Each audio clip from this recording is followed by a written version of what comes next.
Hello, everyone, and welcome to the concession stand here on the KB Radio Network. I am your host, Kevin Reed, and this is the review of Nobody 2, the sequel to the 2021 action comedy that starred Bob Odenkirk, Connie Nielsen, RZA, and Christopher Lloyd, who had a surprising role in that film. They all returned for Nobody 2, joined by newcomers John Ortiz, Colin Hanks, and Sharon Stone. In this film, our assassin suburban dad, Hutch, after returning back to his violent past, takes his family on family vacation only to find trouble. This is the sequel, as I said before, to a film that caught me off guard in 2021. It was surprisingly better than I thought it was going to be. Now, it wasn't Oscar worthy by no stretch of the imagination, but we're in this renaissance, or not renaissance, but kind of a revolution in the action genre where we get these John Wick style films. And I know a lot of people like to direct these type of films to John Wick because it's the most popular, the most successful of this subgenre. But you really got to go back to Liam Neeson and Taken. You know, that's where this really started, in which you get these seemingly normal, ordinary human beings doing extraordinary things from their past. And I love that about it. But what I loved about the first Nobody, we saw Bob Odenkirk, who is the last person you would imagine in an action film of this caliber, because we're used to seeing him on a Ben Stiller show or Better Call Saul or Breaking Bad, and he's more of a comedic actor in his career. And so for him to kind of dive into this assassin role was kind of curious. You know, that's what really piqued my interest back in 2021. But he handled it well. And what makes this character of Hutch so intriguing is he isn't John Wick. You know, he isn't this unstoppable force. He gets beat up as well. You know, he gets damaged as well. But he has the ability to inflict more damage on his opponent. And I absolutely loved Nobody. And so I was super excited for Nobody too. This go around, the film is directed by Timo Tagino. I believe I'm saying his name right. I'm pretty sure I will nail it because eventually we're going to know this name. This will become a household name as an action director. This young man directed The Night Comes for Us, which is a film that I discovered on Netflix a couple of years back. And it stars some of the guys from the Raid films. And that's what really drew my attention to it. And man, it was such a powerful film. I've watched that movie at least 5 or 6 times. I loved The Night Comes for Us. You know, the action is great. The story was great. You know, the emotional moments was great. It's a great movie. If it's still on Netflix, check it out. But he has directing duties of Nobody 2. And of course, man, he handles the action perfectly. It's hard to believe that the action will ramp up to an 11 in this film. You would hope that in a sequel, but it actually turns up the heat more than I thought it was going to. You know, while I was watching it, I'm like, man, this is shot well. This is choreographed so well.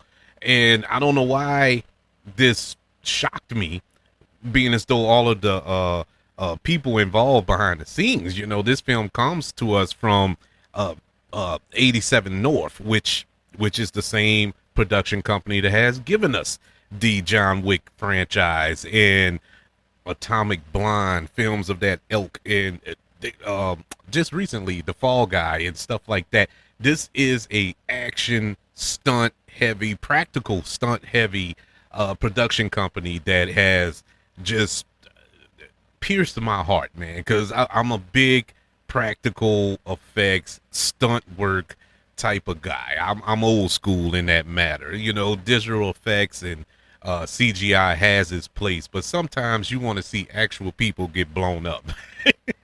And this production company does it so well. They're the masters of this art.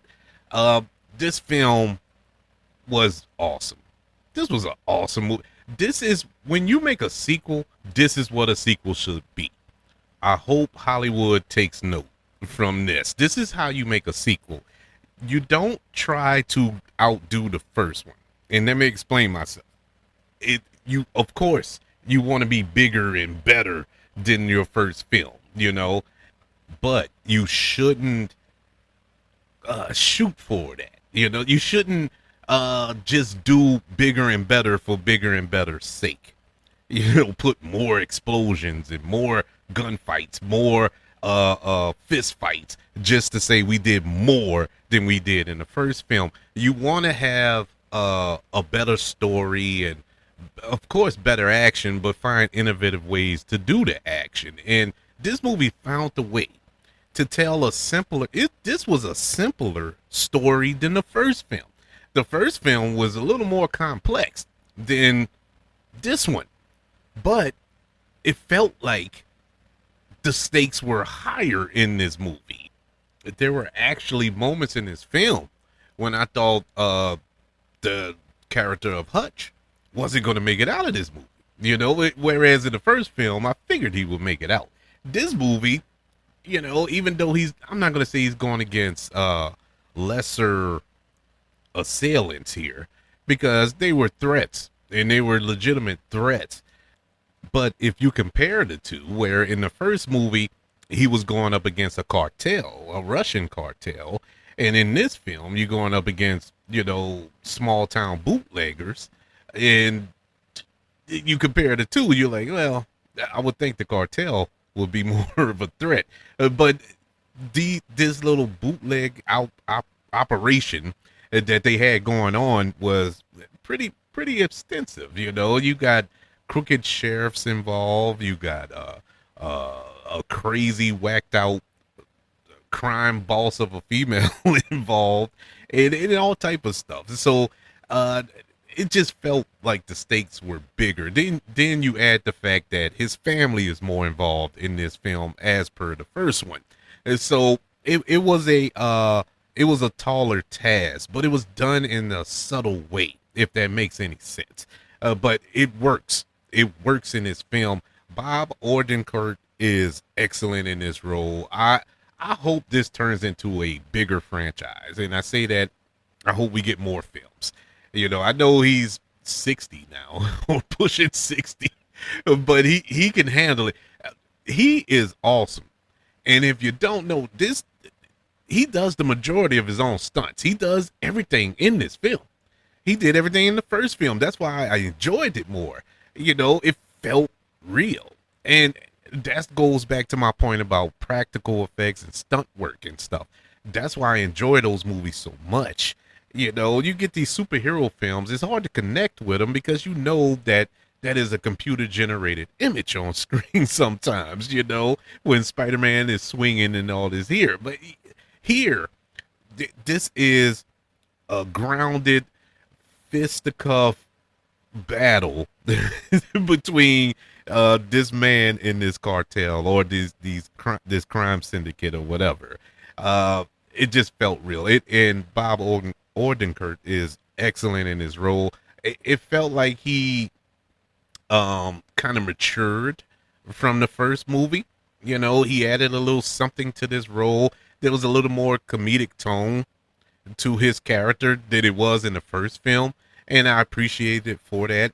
Who does more than they did in the first film would be Connie Nielsen, who plays his wife Becca in this film. I'm a huge Connie Nielsen fan. I've enjoyed her performances throughout her career, but in that first one, even though she was good in Nobody, but in Nobody 2, she has more to do, and I think the film benefits more from that. Enjoyed her here. Christopher Lloyd is good here. RZA is good as well. Kind of out of nowhere with RZA, you know. Well, out of nowhere with RZA, but it's good to see him. He has a cool scene in it too, involving a katana sword. If you haven't seen the film, it's exciting. Our newcomers here, John Ortiz, love him as well. Good to see him in this film. Colin Hanks. This is the movie where people gonna look at this and be like, man, Tom Hanks spit that boy out. he looks I mean, he always looked like his dad. He always looked like his dad. I'm not going to take that away, but something about me watching this film, him and Nobody Too, he looks like Tom Hanks. I mean, the mannerisms he was doing, and he plays the villain. He plays one of the villains, and that was a refreshing look from his character. To see him in his villainous role, and he does it well. It, aside from the fact that I'm going on a rant about him and his dad, but he plays an excellent part here. But I just couldn't get away with the fact, like, man, he looks like Tom. I mean, everything about it just screamed Tom, and it's not a knock. I mean, you can't help it. It's genetics.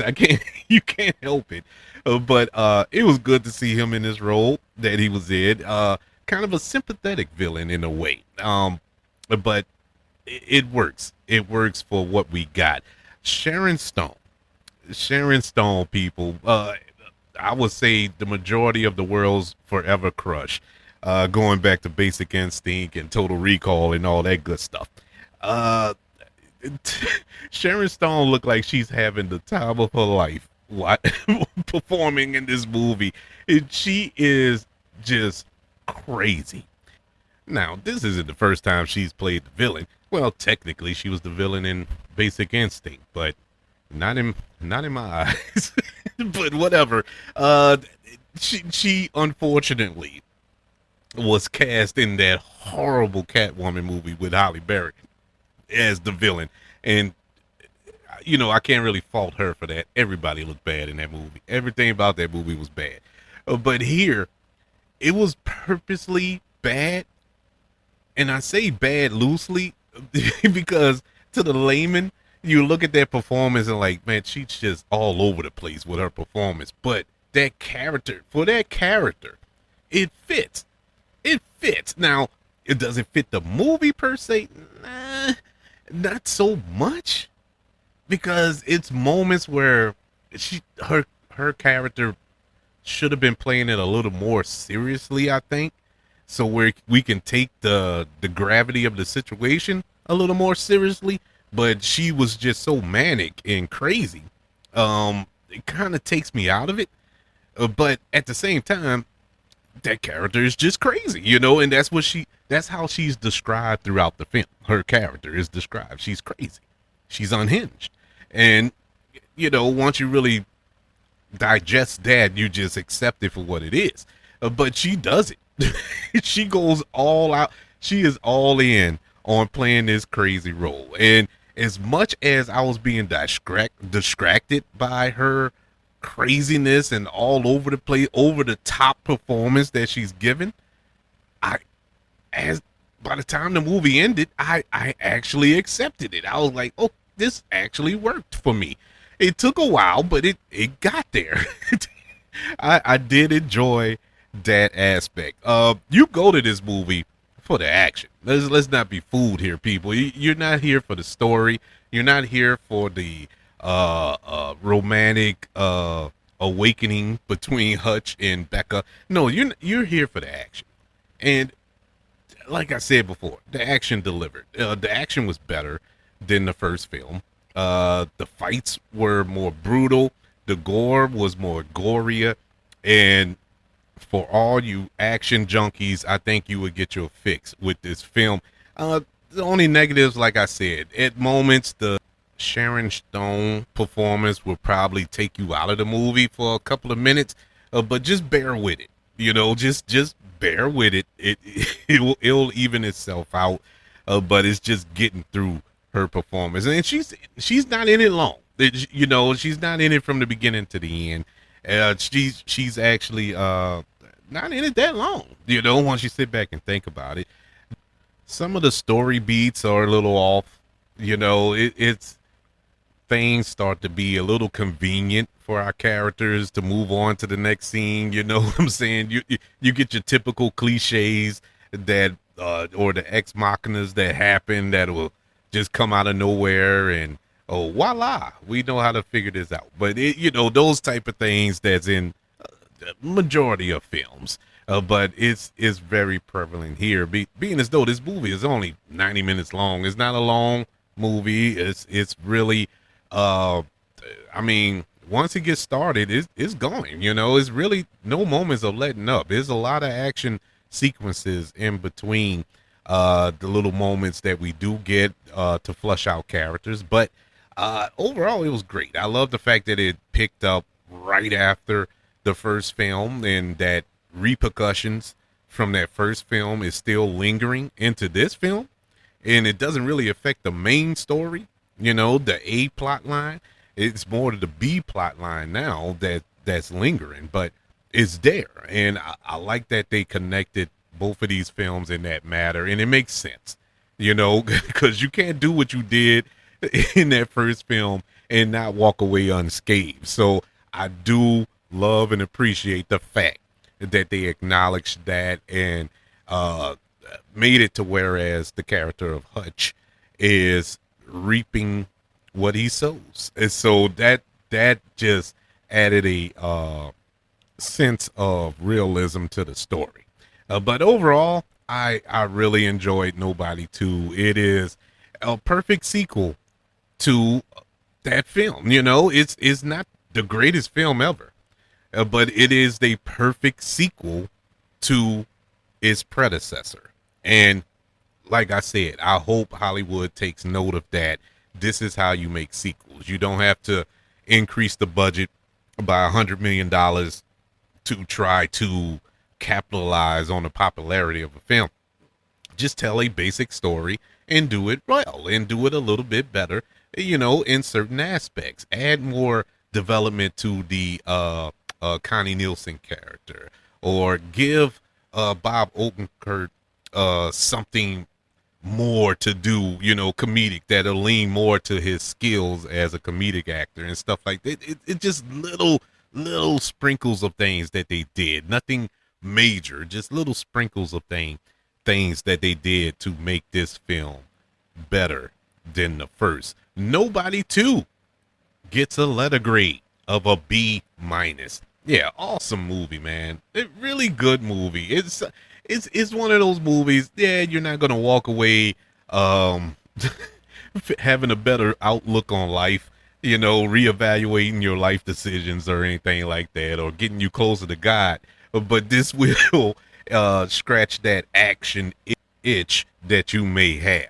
I would like to know, what did you think of Nobody 2? Email the show, kbradiopodcast@gmail.com. You can also search for the show on all social media platforms. Just search for the KB Radio Network. Also on YouTube, subscribe to the KB Radio Network channel and like this video if you don't mind. Don't forget about the 5 stars, the reviews, and sharing this show if you're listening on Apple Podcasts, Spotify, iHeartRadio, wherever you are currently listening to the Concession Stand here on the KB Radio Network. Everybody, thank you for joining me for this review of Nobody 2. Want you all to know that I love you, continue to love everyone, and until we speak again, you all be blessed.